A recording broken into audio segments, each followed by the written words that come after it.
നേരത്തെ അറിയിക്കുന്ന നമ്മുടെ ദേശാഭിമാനിയിൽ വരേണ്ടിയിരുന്നത് എന്നാൽ വരാതെ പോയതുമായ ഒരു വാർത്തയെക്കുറിച്ചിട്ടാണ് ഞാനിവിടെ നിങ്ങളോട് സംസാരിക്കാൻ താല്പര്യപ്പെടുന്നത്.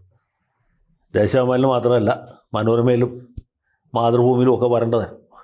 പക്ഷെ ഒരു സ്ഥലത്തും ഇത് കണ്ടില്ല. ഇനിയിപ്പോൾ എൻ്റെ നോട്ടത്തിൻ്റെ കുഴപ്പം കൊണ്ടാണോ എന്നറിയില്ല.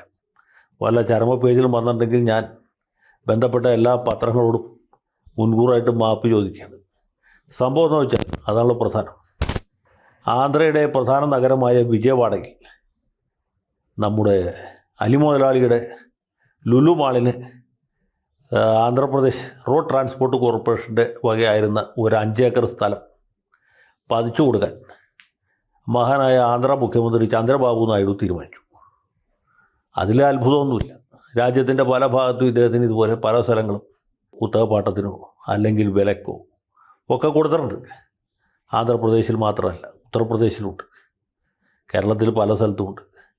രാജ്യത്തെ മറ്റു ഭാഗങ്ങളിലേക്കൊക്കെ അദ്ദേഹത്തിൻ്റെ കച്ചവടം വ്യാപിപ്പിക്കുന്നതിൽ നമുക്ക് സന്തോഷമുള്ളൂ. ഒരു മലയാളിയാണ് എന്ന് വിചാരിച്ച്. അദ്ദേഹത്തിന് വിവിധ വിദേശ രാജ്യങ്ങളിലുമുണ്ട്. സമീപകാലത്ത് അദ്ദേഹത്തിൻ്റെ മലേഷ്യയിലെ ഇന്തോനേഷ്യയിലെയൊക്കെ കച്ചവട സ്ഥാപനങ്ങൾ കാലാവസ്ഥാ വ്യതിയാനം കാരണം എന്തോ അടച്ചു പൂട്ടിയതായിട്ട് ചില പത്രങ്ങളിൽ കണ്ടു. അതൊക്കെ സ്വാഭാവികമായിട്ട് സംഭവിക്കുന്ന കാര്യങ്ങളാണ്. എല്ലാ ബിസിനസ്സും എല്ലാ കാലത്തും എല്ലായിടത്തും ഒരുപോലെ വിജയിച്ചോളുന്നില്ല.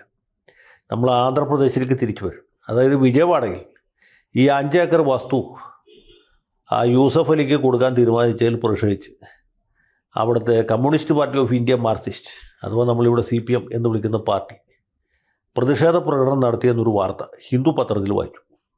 ഹിന്ദുവിൽ മാത്രമേ വായിച്ചു. അലി മുതലാളിയോട് അസൂയുള്ള ചില പത്രങ്ങൾ വേറെ ഉണ്ട്. പക്ഷേ അതിലൊന്നും ഈ വാർത്ത വന്നില്ല. മുതലാളിയോട് ബഹുമാനമുള്ള പത്രങ്ങൾ ഒരുപാടുണ്ട്, പത്രപ്രവർത്തകർ ഒരുപാടുണ്ട്. അതിന് വേറെ പല കാരണങ്ങളുമുണ്ട്. ഇദ്ദേഹം കൈ അയച്ച് പരസ്യം കൊടുക്കുന്ന ആളാണ്. പിന്നെ ഓണത്തിനും വിഷുവിനും സംക്രാന്തിക്കുമൊക്കെ മാധ്യമപ്രവർത്തകർക്ക് വലിയ പൊതി കൊടുത്തയക്കുന്ന ആളാണ്. പൊതിയിൽ അണ്ടിപ്പരിപ്പുണ്ടാവും, കിസ്മിസ് ഉണ്ടാവും, പിന്നെ കസവ് മുണ്ടുണ്ടാവും, ഭാര്യയ്ക്ക് കസവ് സാരി ഉണ്ടാവും, മറ്റു പല സൗകര്യങ്ങളും പല സംവിധാനങ്ങളൊക്കെ ഉണ്ടാവും.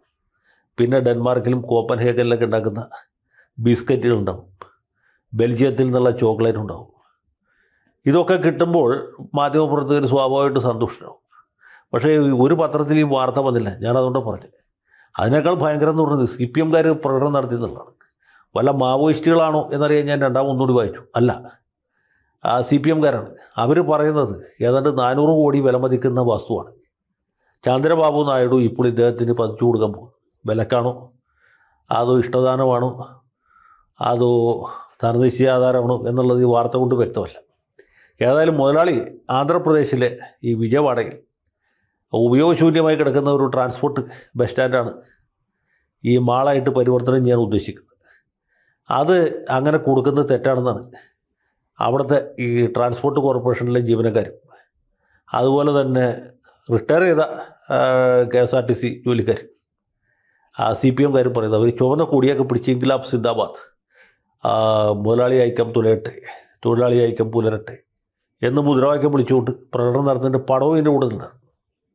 മാത്രമല്ല CPM നേതാക്കന്മാർ പറയുന്നത് ഇത് യഥാർത്ഥത്തിൽ പുരോഗതിയല്ല, ഇത് വികസനമല്ല, ഇത് സാമ്പത്തികമായ കോളനിവൽക്കരണമാണെന്നാണ്. ഇക്കണോമിക് കോളനൈസേഷൻ എന്ന വാക്കാണ് ഹിന്ദു ഉപയോഗിച്ചിട്ടുള്ളത്. അപ്പോൾ എന്തുകൊണ്ടാണ് ഇവരിങ്ങനെ പറയുന്നതെന്ന് എനിക്ക് മനസ്സിലാവുന്നില്ല. സത്യം പറഞ്ഞാൽ യൂസഫ് അലിയെ പോലെ ഒരു സോഷ്യലിസ്റ്റ്, അദ്ദേഹത്തെ പോലെ ഒരു കമ്മ്യൂണിസ്റ്റ് ലോകത്തില്ലെന്ന് നമുക്കറിയാം.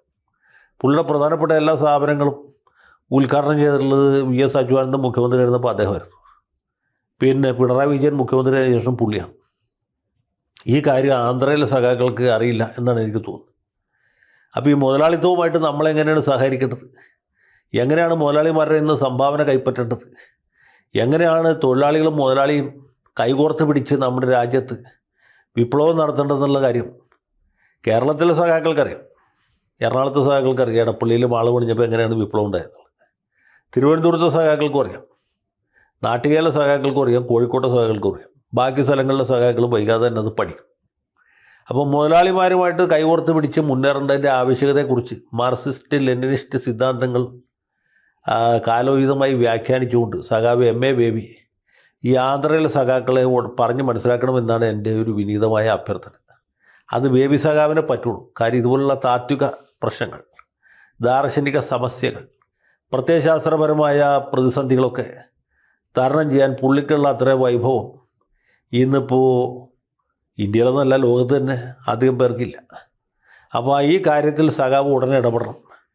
അലി മുതലാളിയുടെ ബിസിനസ് പൂട്ടിപ്പോകുന്ന എനിക്ക് അഭിപ്രായമില്ല. കാരണം ചന്ദ്രബാബു നായിഡു പതിച്ചു കൊടുക്കാൻ തീരുമാനിച്ച പിന്നെ ഈ കേവലം CPM-കാരോ CPI-കാരോ മാവോയിസ്റ്റുകളൊക്കെ പ്രതിഷേധ പ്രകടനം നടത്തിക്കൊണ്ട് വന്നു.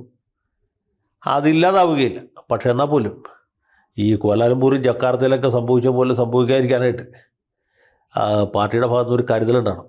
ഞാൻ മനസ്സിലാക്കിയത് ശരിയാണെങ്കിൽ ജഗൻമോഹൻ റെഡ്ഡി ആന്ധ്രയിൽ മുഖ്യമന്ത്രിയായിരുന്ന കാലത്ത് അലി മുതലാളിയുടെ ബിസിനസ് കാര്യമായിട്ട് അവിടെ അങ്ങനെ പ്രോത്സാഹിപ്പിച്ചിരുന്നില്ല എന്നാണ്. അതെന്തുകൊണ്ടാണെന്നറിയില്ല. ജഗൻമോഹൻ റെഡ്ഡിയുടെ റേറ്റ് വളരെ കൂടുതലായതുകൊണ്ടായിരിക്കും ഒരുപക്ഷെ. ചന്ദ്രബാബു കുറച്ചുകൂടി ഉദാഹരണമാണ്. മദറിലെ വ്യവസായങ്ങൾ കൂടുതലായിട്ട് ആരംഭിക്കണം എന്ന് താല്പര്യമുള്ള ആളുമാണ്. ഏതായാലും ഈ ആന്ധ്രാപ്രദേശിൻ്റെ വികസനത്തെ തുരങ്കം വയ്ക്കുന്ന ഒരു നിലപാടിലേക്ക് പാർട്ടി പോകാൻ ഇടവരരുത്. സഖാവ് രാജ്യവും ഇക്കാര്യത്തിൽ ഒരു കരുതലുണ്ടാകുന്നത് നല്ലതാണ്.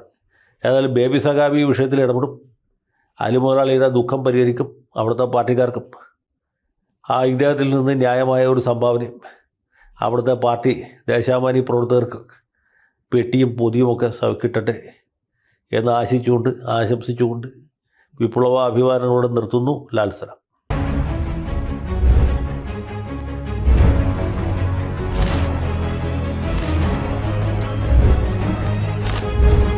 കൂടുതൽ വാർത്തകളും വിശേഷങ്ങളും നിങ്ങളിലേക്ക് എത്താൻ ABC മലയാളം സബ്സ്ക്രൈബ് ചെയ്യുക, ബെൽ ബട്ടണും അമർത്തുക.